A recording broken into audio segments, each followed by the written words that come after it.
Hi, I'm Dana and I've got my coffee with me today because I need an emotional support drink to talk about my abusive ex. So to provide context, from the age of 16 to 24, I was in a emotionally and financially abusive relationship that was really quite horrible, and I then had to spend a further year living with him because it had been financially abusive, so I had no money, I had no way to move out.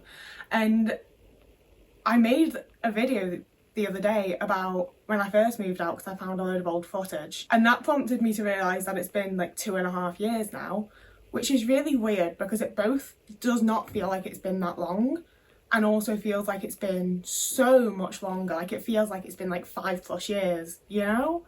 But also it feels like it's been 3 months. It's weird. And I was also prompted to think about it all because yesterday was my horrible ex's birthday and a letter arrived at my house for the occupier, and it was about a previous tenant. It's not about me, thank God, but it was from the company that my ex worked for, and as far as I'm aware still does. I haven't kept in touch, obviously. Like, I don't know what he's up to now, and I don't particularly want to, because it's one of those things where I both think about it quite regularly because it has definitely massively impacted the person that I am, and I'm vaguely traumatised from it all. But also, I go into a very anxious state of shutdown when I think about it, which I don't feel like is particularly healthy, and I feel like it's something that I need to tackle and combat. Otis is now using the litter tray. So we're going to start there. I think one of the reasons that I don't like talking about it is that I feel like I can't without trauma dumping. Like, so every part of that relationship was just so horrible, and I didn't have like any fucking good times. And even when he did something nice for me, it was so often to either make up for something or to, like, you know, get me ready for something. Like, nothing was ever done just with kindness. It wasn't a nice relationship, and it lasted for a very large chunk of my life. And despite it being such a big chunk of my life, I remember so little of it, you know? Like, I remember all of the shouting and all of the horrible things and all the times that he, like, really fucking hurt and upset me in various ways. Putting all of that together, it feels like it lasted for, like, 6 months, you know? And yet somehow it was 8 years. 9 if you include the year that I was still living with him and having to interact with him and, like, being around him, you know? And on top of that, it's also a thing of, like, while I was with him, my life revolved around him. My entire life was making sure that his clothes were clean and hung up, and making sure that his dinner was ready, and making sure we had groceries and snacks and that he'd like, and just trying to make sure everything was the way that he fucking liked it so that he wouldn't have a go at me. I didn't do anything else. You know, like, I have like a handful of YouTube videos and a couple of songs from that time. My life revolved around him. I don't have stories to tell from that point of my life that aren't about him. I don't have anything from that era of my life that was a very long era that wasn't just about him. And I do feel like I've lost some things because of that. Like, on an autism level, there's a bunch of things that became my special interest and things that I really enjoyed that he was like a part of getting into with me, and he was generally just a part of, and I can't feel the same way about those things anymore. You know, like, I've been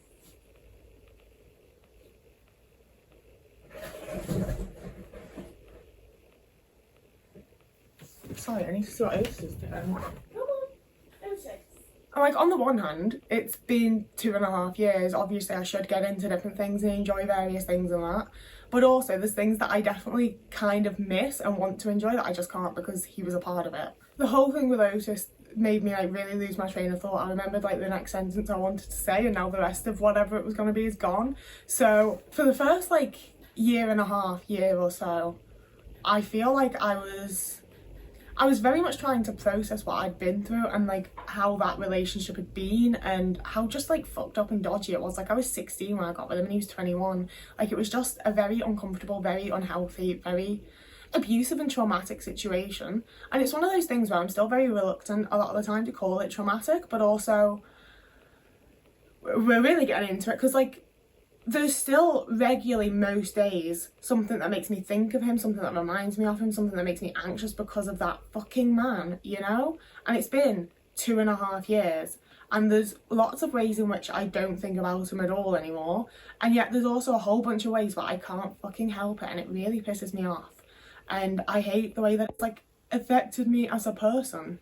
Like, it's literally only the last 3 to 5 months that I've been able to wake up later than 9 AM and not fucking hate myself.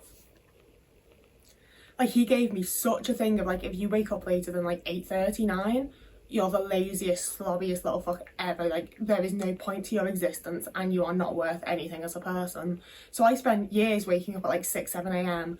and then that was what my body did. Like, when I first moved out and I was having like parties with my housemate and things, we were staying up until like 3, 4, 5 a.m. sometimes, and I would still be waking up at 6 or 7 a.m. and starting to tidy up and just being like, I'm up now, this is the time that I have to wake up. That's the way that my body is wired now.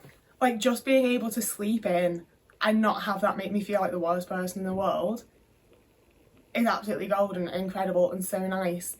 And similarly, ordering myself things online, just buying myself things because I want them, not because they're something for him or something for the house or something for someone else. Just being like, I want my nice tea and I'm going to order it, and I like the look of this roll-on perfume oil and I'm going to order it. I've only very recently started ordering anything online at all because it was one of those things where I had to ask for permission for anything I bought, even when I had my own money. So just considering getting something was already a big thing, because I'm going to be like, oh, I'm thinking about getting this. And he'd be like, well, how much is it? Oh, you're just going to spend that all willy-nilly. I'm trying to provide for us. I'm trying to do this. I'm trying to do that. And you're just going to spend all this money all just wherever you fancy. You know, like, that was the reaction I got a lot of the time, just asking if I could make a purchase with my own money. So, like, just thinking about buying myself things has made me very anxious up to this point. You know, and there were the times that I'd ask and he'd be like, oh yeah, of course you can, it's your money, if you can buy whatever you want, of course you can. And that was usually when I'd recently like been like, you're horrible to me, this isn't nice, I don't like this. And all of a sudden, he's actually the nicest boyfriend in the world and he's never done anything wrong in his life and he just wants what's best for me. You know, if that part went well, the parcel would arrive and he'd be like, what have you been ordering, why have you done that? And it's like, I literally had to ask your permission to even get it in the first place, and now you're mad at me for getting it. Like, it was truly a horrible relationship to be in, obviously. And it's like I said, I've only just started being able to feel like I can go out and buy myself things, like I can order myself things online. And that's like, I'm acting as though I'm like blowing my money on fanciful little goodies. And like, some of it is, like, I don't need to get the posh tea that I'm getting, but it's also £12 for like 5 bags, I think it is. You know, like, I don't need to defend what I spend my fucking money on. I'm allowed to buy little fanciful things if I want to. But it's the thing of like, I'm buying things that I use. You know, like, I'm getting myself like the nice, like, all natural shampoo and conditioner bars from Etsy and nice smelling soaps. Like, it's things that I use in my day-to-day life that just make me feel nice on the day-to-day, which is something that he never would have fucking approved of. And just being able to buy myself it because I want it. Yeah, the cheap shower gel from Asda would do fine. I've got my fancy cedarwood and patchouli soap from the Yorkshire soap maker. Like, it's such a minimal thing that people do all the time without even thinking about it, and it's been something that I was never fucking allowed to do and that I was punished for doing, and it's an absolute delight to be doing it now. But I still have so much anxiety as I'm doing it. Like, once I have the thing, I'm really proud of myself for doing it. I'm enjoying having the thing. It does improve my day-to-day life. Like, being able to just have a fancy cup of tea or use my nice soap, things like that just really bring me joy to my day-to-day in a way that I wouldn't receive otherwise. But the act of ordering it, the act of going out and buying things, like, that's the other thing, is like, I was always technically able to go out and buy things. He wasn't like checking my bank account, you know? So if I did go out and buy something, if I went out with my mum and got charity shop clothes, like, my mum quite often bought me clothes from the charity shop, I would have to get home, take all the labels off, put them either in the outside bin or into like someone else's outside bin in case he saw it in our outside bin, but I usually did everything for the house, so it was me that was taking the bins out. I would have to make sure that the labels were not in sight and that he couldn't see that I'd bought anything new, and then go and put it away into my wardrobe so it had always been there, and leave it like a while before I wore it, and then be like, this? No, I've had it for a good little bit now. Like, I couldn't get myself things, and that's it massively like, I didn't even realise the degree to which, since moving out, I was just making do and dealing with things, and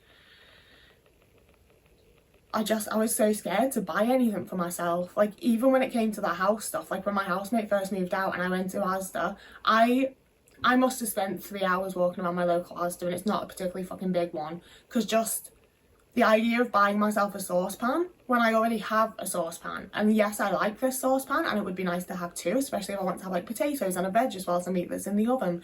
You know, like, doing all of this mental gymnastics to convince myself that I'm allowed to buy this thing for myself because I want it because he wouldn't fucking let me get things. And it's stuff like that where there's so many things that make me really anxious and that I get really worried about and that I really get in my head about, and it's a whole fucking thing for me. And then at some point I'll realise this isn't me talking, this isn't actually my thoughts and my ideas and it's not me, you know? It's not even him, it's the little abused version of me that's just trying my fucking best to please people, you know? It's that little voice that's like, we can't do this, they're gonna get mad, we're not allowed to do this, this is against the rules, we're not meant to do this, we're gonna get shouted at, it's gonna be a whole thing, we're gonna be made to feel like we're worthless and nothing because we decided to get ourselves a nice fucking shower curtain. Oh shit, like even now as I'm talking about it, I think that's the other reason that, like, see, there's also, I feel like I make excuses that I don't know are excuses for a lot of, like, elements of me being traumatised. Because, like, yeah, running a bath does take a lot of energy and effort, I'll give that. But also, hi baby, you're coming back. Whenever I had a bath, he would at some point get fucking pissed off with me, you know? If I was running the bath when he got home or while he was about, he'd be like, oh, you're using so much water, it's all like, oh, it's the hot water, it's all you're using so much, it's gonna cost so much money, why are you doing that? Well, can't you just have a fucking shower? Why do you have to have a bath? If I was already in the bath when he was about, it was taking me too long, it's taking you for fucking ever, I need to piss, I need to do that, I need to have a shower, why are you in the bath? Like, unless I had a bath in the middle of the day while he was out, which I don't personally enjoy, I want a nighttime bath with my candles lit. Like, I wasn't allowed to, and it's things like that where, like, I was always allowed to do whatever I wanted, I could do anything, it's just that there were so many things that I learned throughout the years of our relationship. If I do that, he's gonna fucking scream at me, he's gonna shout at me, it's gonna be a whole big thing. I wish you could see the way that it was just flopped against me. I'm so glad to have this little cat. I don't want this to be thoroughly depressing, so I will say that, like, one positive thing that's come from it all is that he massively gave me the idea that he was looking after me and he was doing everything for me and I wouldn't be able to survive without him, and I absolutely needed him, and, like, I was so lazy and I was so anxious I never did anything and it was all about him. It was so lovely to leave and look back and be like, actually, I did, like, all of that, you know? Like, he went to work, he brought money in, that was very good of him, it was nice to be able to pay rent. If he hadn't been doing that, I'd have been getting fucking money from the government like I do now, like, you know?